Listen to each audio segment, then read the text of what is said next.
House আড্ডা, youth আড্ডা, pure আড্ডা, খোলামেলা আড্ডা, মন ভালো করা আড্ডা। ইউথ আড্ডা, ইউথ আড্ডা, ইউথ আড্ডা।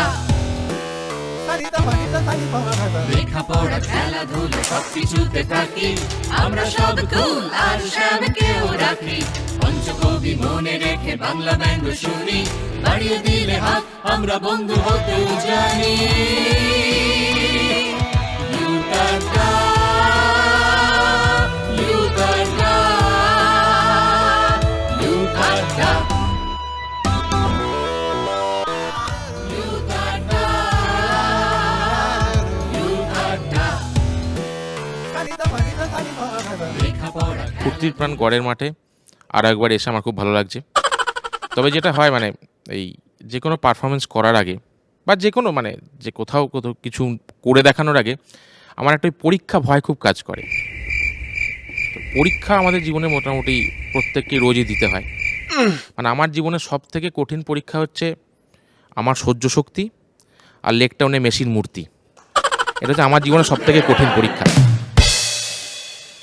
তো আজকে আমি কিছু পরীক্ষা নিয়ে কথা বলবো। পরীক্ষা একমাত্র যেটা নর্মালি পরীক্ষা থাকে, আর আগের রাতে হয়ে যায় অগ্নি পরীক্ষা। তো আমি যখন ছাত্র ছিলাম, ব্যাপারটা হচ্ছে আমি এত খারাপ ছাত্র ছিলাম যে সারা জীবনে ছাত্র ছিলাম, ঠিক আছে? তো যখন আমি ছাত্র ছিলাম তখন প্রচুর পরীক্ষার সম্মুখীন হয়েছি এবং ফ্রাস্ট্রেটেড হয়ে স্ট্যাটাস দিয়েছিলাম, জীবনের থেকে শিখি। বাবা দেখে রিপ্লাই করেছিল, তাহলে প্রাইভেট টিচারগুলোকে কি আমি দেয়াল রং করতে পাঠিয়েছি? দেখবেন এই পরীক্ষার সময়টাতেই এটা আমার ক্ষেত্রেই বেশি ঘটে, যেহেতু আমার কপালটা একটু বেশি চওড়া। তো আমি, বাবা, মা বসে টিভি দেখছি, ঠিক সেই সময়ই টিভিতে খবরে দেখায় কৃষকের ছেলে ধূপের আলোয় পড়ে 5টা সাবজেক্টে লেটার পেল, ধূপের আলোয় পড়ে। আর ওই সময়ই বাবা আমার দিকে একটা লুক দেয়, মানে আমি হচ্ছে চৌঠা মেয়ে আর বাবা হচ্ছে পচা ডিম।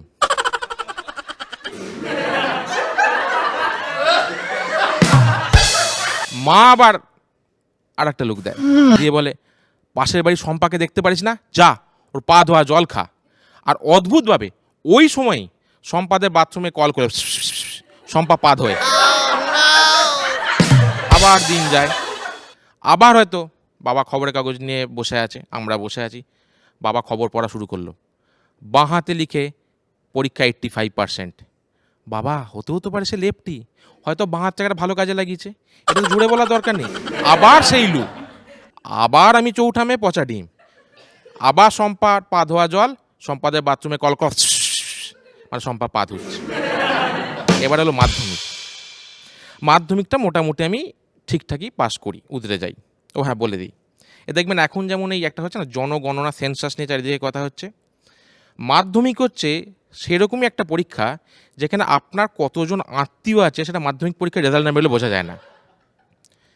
মানে কোনো এক দুঃসম্পর্কের আত্মীয়, তার হয়তো শেষ সময় বলে কি আপনি কি দেখে যেতে চান, বলে দাঁড়ান খবরটা নিয়ে কত পেলো ছেলেটা, এরকম হয় আত্মীয়। মাধ্যমিকের রেজাল্ট বেরোলো, ঠিক আছে পাস করে গেছে, যা হচ্ছে হচ্ছে। এমন সময় আবার টিভিতে খবর, মাধ্যমিক পরীক্ষা না দিয়েও 85% নম্বর পেলো 15 জন ছাত্র। মানলাম সাদা খাতায় চাকরি হয়, তা বলে মাধ্যমিক পরীক্ষা না দিয়েও 85% নম্বর। আবার সেই চৌঠা মেয়ে পচা ডিম, শম্পার পা ধোয়া জল, শম্পাদের বাথরুমে কল খুলে শম্পা পা ধুচ্ছে। এবার এখনকার দিনে একটা খুব জিনিস হয়, যেটা হচ্ছে দেখবেন অভিভাবকদের হাতে শিক্ষকদের মার খেতে হয়, কারণ ওই ছাত্রদের গায়ে হাত তোলা যায় না, ওকে না মারবেন না, ও স্বভাবটা খুব নরম। আর আমাদের বেলা উল্টোটা, চুলের মুঠি ধরে মারতে মারতে নিয়ে গিয়ে প্রাইভেট মাস্টারের কাছে বসিয়ে বলতো, মাংস আমাদের, হাড় আপনার, ছাল ছাড়িয়ে নিন। আর সেই সময় না প্রাইভেট যারা পড়াতেন সেই প্রাইভেট টিচাররাও তেমনই ছিলেন। মানে ধরুন সেই সময় হঠাৎ একদিন রব উঠলো যে পৃথিবী ধ্বংস হয়ে যাবে, আমি স্যারকে ফোন করলাম, স্যার পৃথিবী তো ধ্বংস হয়ে যাবে, কী করবেন? স্যার বলেন ঠিক আছে, যা শুনছি সকালের দিকে হবে, তো আমি বিকেলে পড়াতে আসবো। এই স্যারেদের অত্যাচার সহ্য করতে করতে আমি একদিন আমার এক প্রাইভেট স্যারকে বলিয়ে দিয়েছিলাম, শুনুন কাস্টমারের সাথে ভদ্রভাবে বিহেভ করবেন। এরপরে হলো ক্লাস 11। ক্লাস 11 আমার জীবনে প্রেম এলো। তারপর আমাকে ইংরাজিতে 23 পাইয়ে বাড়ি চলে গেল। বাবা বলে দিয়েছিল, যদি ফেল করিস তাহলে আমাকে বাবা বলে ডাকবি না। বললাম, বাবা এটা ক্লাস টেস্টের রেজাল্ট, ডিএনএ টেস্টের নয়। ইংরাজি পরীক্ষা চলছে, আমি মোটামুটি সেটিং করে নিয়েছি, ফিল্ডিং সাজিয়ে নিয়েছি। তুই আনসিনটা দেখাবি, তুই গ্রামার, তুই এমসিকিউ, তুই প্যারাগ্রাফ। ওই কোন থেকে বললো, আজ ইংরাজি নয়, আজ ইতিহাস পরীক্ষা। এরপর আশা করেন কি আমার ভালো রেজাল্ট হবে? সম্ভব নয় না। এরপরে যেটা ঘটলো সেটা হচ্ছে পরীক্ষার আগে আমি সমস্ত ঠাকুরকে প্রণাম করতে করতে যেতাম। মানে মাঝে মধ্যে এমন হতো যে নিজের ছবিতে নিজেই ধূপ দেখিয়ে দিতাম। এবার আমি কয়েকটা পরীক্ষার ওই বলে দিই। পরীক্ষা দিয়ে এটা একটা ছোট্ট ব্যাপার থেকে, যেটা আতা গাছে তোতার মোজার ভেতর চোতা, টুকলির ব্যবস্থা। ছোট করে কি করা যায়, মানে আমাকে তো ব্যাপারটা ম্যানেজ করতে হবে। পরীক্ষা হলে ইতিহাস পরীক্ষা চলছে, আমি প্রশ্ন এসছে যে মোগল সাম্রাজ্যের পতনের কারণ। আমি বন্ধুকে বললাম, তুই জাস্ট একটু বলে দে, আমি ব্যাপারটা লিখে নেবো বানিয়ে।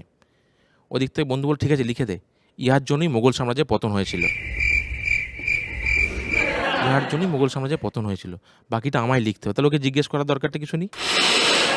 এইবার পরীক্ষার আগের রাতে আমাদের কী অবস্থা হয়, প্রথম বই খুলে বলি, হে ভগবান সিলেবাসটা যেন শেষ করতে পারি।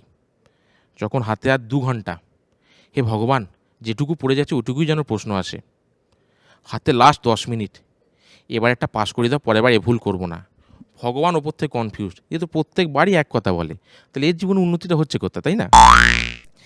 এবার পরীক্ষা হলে যারা বন্ধু থাকে দেখবেন, যে ছেলেটা বলে একদম আমার কিচ্ছু পড়া হয়নি, সেই ছেলেটাই হলে বলে 5th চ্যাপ্টারের 3 নম্বর লাইনটা কী আছে। মানে এরকম বন্ধুকে না চট করে বিশ্বাস করা খুব মুশকিল হয়। এবার আসে অঙ্ক। আপনাদের কি অঙ্ক ভয় কারুর ছিল এখানে? প্রত্যেকের ছিল, তাই তো? দাদা হাত তোলেনি মানে দাদা বুঝতে পারেনি। দাদা তার মানে হ্যাঁ, যে অঙ্ক ভয়টা কতটা আছে মানে ক্যালকুলেট করে উঠতে পারছে না। আমার ভীষণ অঙ্ক ভয় আছে, মানে অঙ্ক ভয়টা থাকবে না কেন? আমরা জানি যে আর্যভট্ট শূন্য আবিষ্কার করেছিলেন, তাই তো?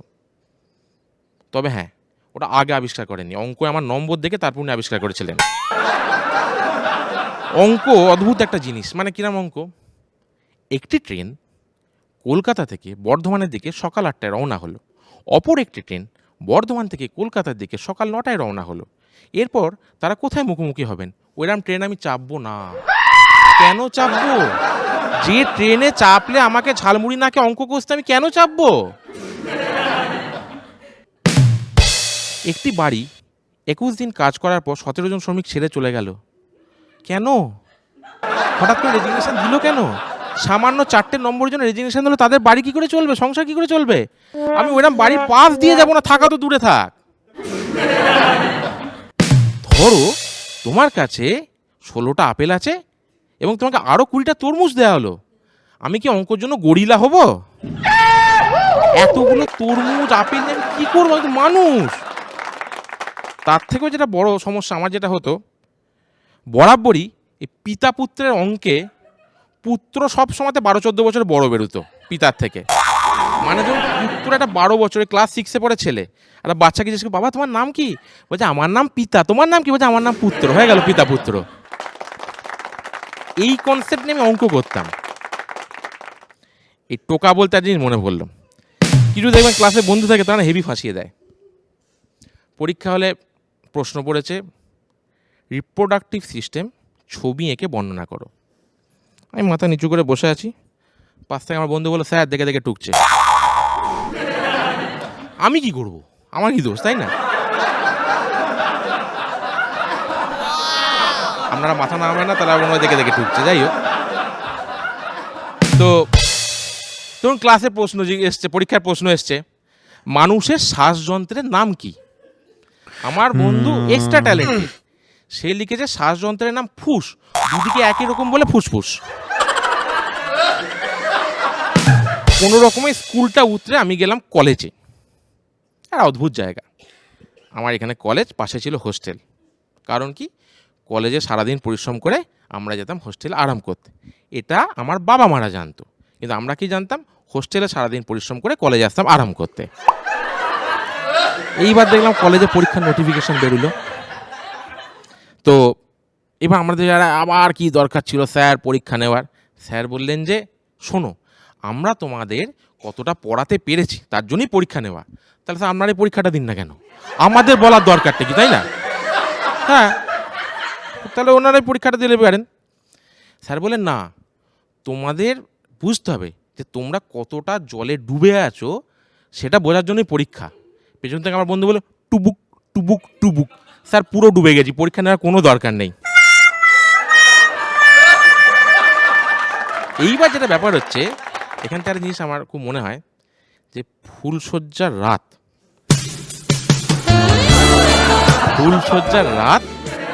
আর পরীক্ষা হল থেকে পরীক্ষা দিয়ে বেরোনো ছেলে, দু ক্ষেত্রেই একটাই কথা বলে, ইস ফালতু তাড়াহুড়ো করতে গিয়ে না চেনা জিনিসগুলো টাচ করে আসতে পারলাম না।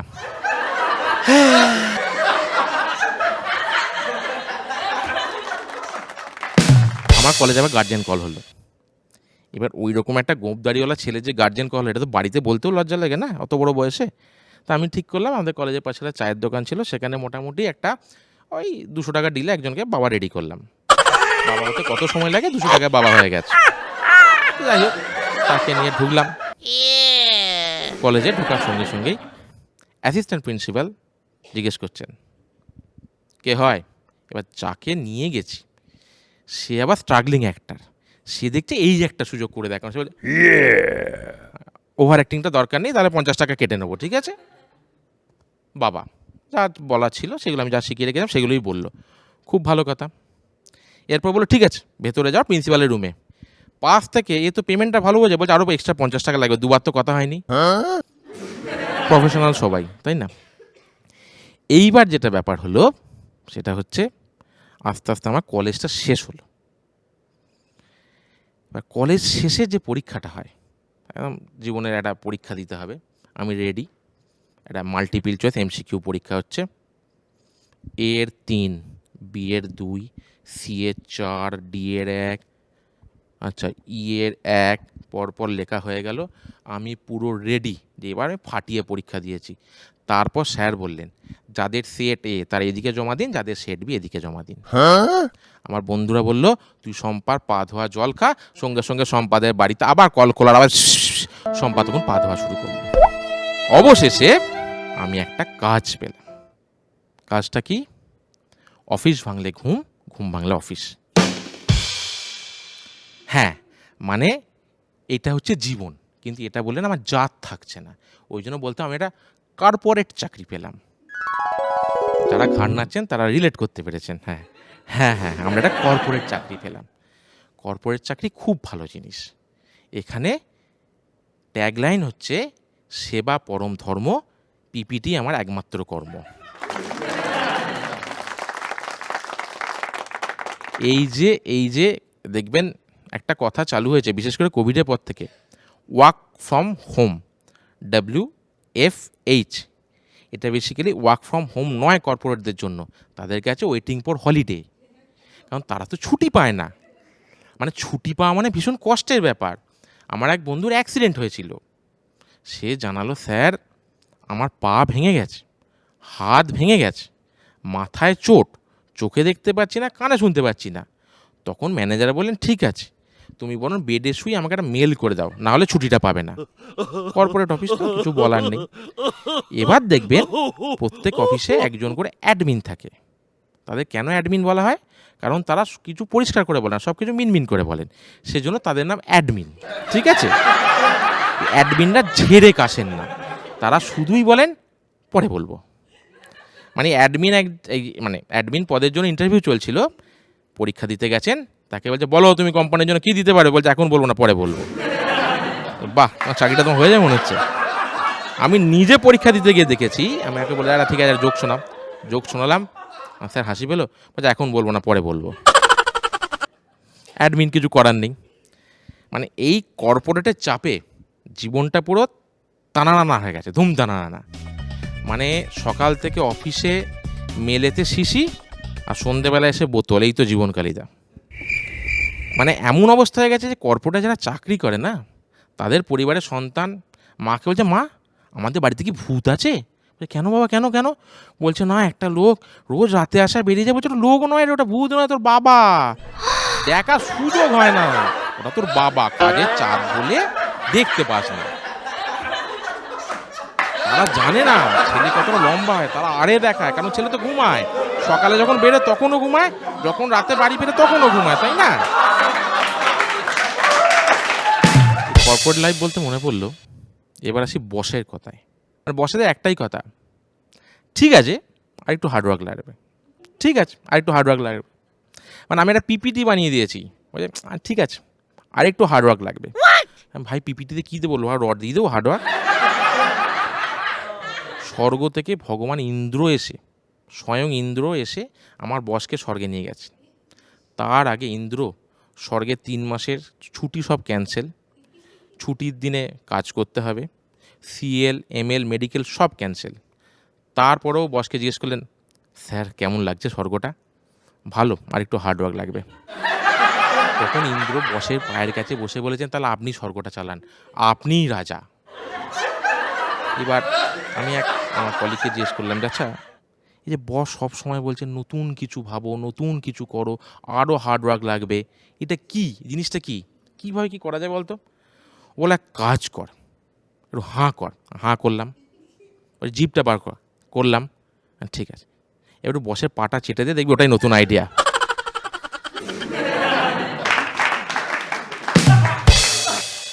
এবার দেখবেন পৃথিবীতে আমরা তো পুরনো যুগ বলি, তার থেকেও রদ্দি তস্য পুরনো যুগ বলে আমাদের বসেরা। এবং অদ্ভুত ব্যাপার, বস যোগ হয়তো ভেবেছে বলবে, তার আগে এমপ্লয়িরা হেসে লুটুপুটি খায়। একবার এরকমই আমার এক বস জঘন্য একটা যোগ বলেছে, সবাই এর ওর ঘাড়ে পড়ে যাচ্ছে, আমি হাসিনি। সবাই হলো, বাবা কী ব্যাপার হাসলে না? আমি তো নোটিশ পিরিয়ডে আছি। বসেরা ছুটি দেয় না, তাদের একটাই কথা, পার্সোনাল আনঅ্যাভয়েডেবল সার্কামস্ট্যান্সেস। আমি লিখেছি যে আমি অফিস যেতে পারবো না। বলি কী ব্যাপার, কেন আসতে পারবে না? আমি বললাম, কেন পার্সোনাল? ছুটি হয় নাকি? না আনঅ্যাভয়েডেবল। আরে ব্যাপারটা কি? আমরা ওই সার্কামস্ট্যান্সেস, ছুটি পাওয়া যায় না, তাই না? এবার ব্যাপার হচ্ছে, এটা আমার শোনা কথা, না না আমি জানি না বাবা, আমি তো কিছু বলছি না। যে বসের সুন্দরী সেক্রেটারি থাকে, সেই বসের কেবিনে বসার জন্য একটা মাত্র চেয়ার থাকে। আমি কিছু বলবো না, তাই না? আমি তো জানি না। এইবার দেখবেন কর্পোরেট অফিসে সব থেকে যেটা সমস্যা হয়, সেটা হচ্ছে কোনো ব্যাপারেই ছুটি তো তারা দেয় না। বললাম আমি নিজের বিয়ের জন্য ছুটি চাইতে গেছিলাম, দেয়নি। মানে এমনভাবে বললো যেন আমি তার মেয়ের হাত চাইছি, সে রাজি হচ্ছে না, কিছুতেই ছুটি দেবে না। পরে অবশ্য জেনেছিলাম ওই কাকতলীয়ভাবে তার মেয়ের নাম ছিল ছুটি, সেটা আলাদা ব্যাপার, ছুটি চাইনি, ঠিক আছে। আমি বলছিলাম, স্যার আমি বিয়ে করব, ছুটি দিন। ও ঠিক আছে, বিয়ে তো রাত্রিবেলা, তাহলে সকালবেলাটা অন্তত এসো। অফিস থেকে আর যাই হোক কিছুতেই কী হয়, ছুটি পাওয়া কিন্তু যায় না। এই এত কিছুর পরেও দেখবেন স্যালারি কিন্তু বাড়ে না, মাইনে বাড়ে না, ঠিক আছে। তবে মাইনে বাড়ানোর আমি একটা টেকনিক বলে দিই। যদি বস একান্ত মাইনে না বাড়ায়, তাকে একটা ছোট হুমকি দিন যে আপনি যদি মাইনে না বাড়ান, তাহলে বাইরে গিয়ে সবাইকে বলে দেবো আপনি আমার মাইনে বাড়িয়েছেন, তাহলে বুঝবেন ঠেলা, তখন আপনি বাধ্য হবেন মাইনে বাড়াতে। তাহলে মাইনে বাড়ানোর টেকনিকটা মনে রইল, ঠিক আছে। এইবার কথা হচ্ছে, পৃথিবীতে 2টো মিথ্যে কথা। এক, আমার শাশুড়ি আমার বেস্ট ফ্রেন্ড।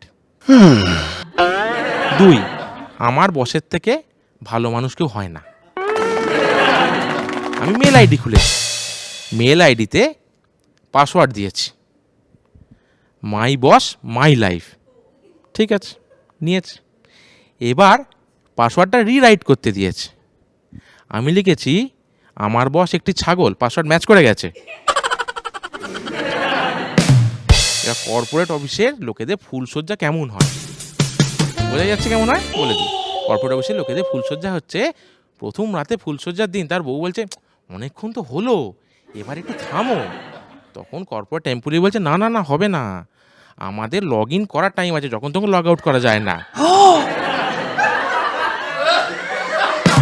তো যাই হোক, এই যে এই কর্পোরেট কালচারের মধ্যেই আমরা কিন্তু বেশ মানে লাস্ট 1.5 মাস মতো কিন্তু রোজ রাত জাগছি। এবং বিশ্বকাপ ফুটবল এর একটা সবথেকে ভয়ঙ্কর দিক হচ্ছে বাংলা কমেন্ট্রি। এটা রাত্রিবেলা শুনবেন না। জোরে যদি কমেন্ট্রি শোনেন, পাশের ঘর থেকে যারা আমরা ঘরে নিই তারা খারাপ ভাববে, বলছে আর একটু হলে জোরে ঢুকিয়ে দিচ্ছিল। বিশ্বকাপ ফুটবল দেখে আমার একটা ব্যক্তিগত উপলব্ধি হয়েছে, মানে আমাদের দেশ এখনও তো ফুটবলে চান্স পায়নি, কিন্তু আমরা ভীষণভাবে আর্জেন্টিনাকে ভালোবাসি, মেসিকে ভালোবাসি। আর এখান থেকেই মনে হয় ওই বিখ্যাত প্রবচনটা, মায়ের চেয়ে মেসির দরদ বেশি। Thank you. আমি লগ ইন করেছিলাম, অনেক কিছু বললাম। আপাতত আজকের মতো লগ আউট, কাল আবার ডিউটি আছে। Thank you.